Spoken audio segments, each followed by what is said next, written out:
Good afternoon, Mr. Francois. So this will be a quick video presentation of the 3690 TK40.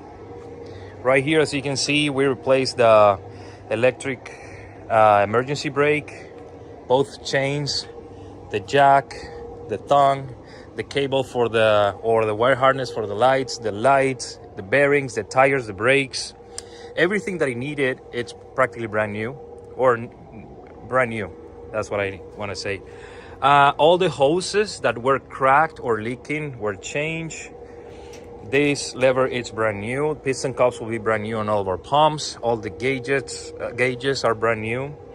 The liquids also are brand new, and we make sure that the inside of the tanks are cleaned out really well.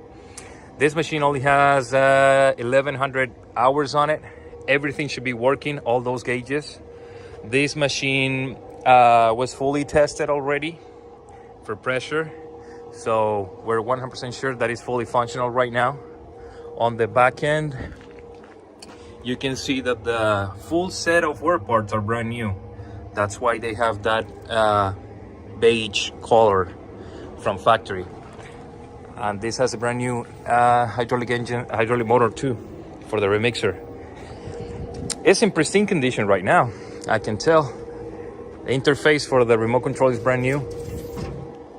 Everything that was missing or broke down or just not working as it's supposed to is changed. So yeah, let me know if you want to know more details about this particular unit. This will be the 3690 right here next to this other TK70, but I believe the TK70 was already sold already.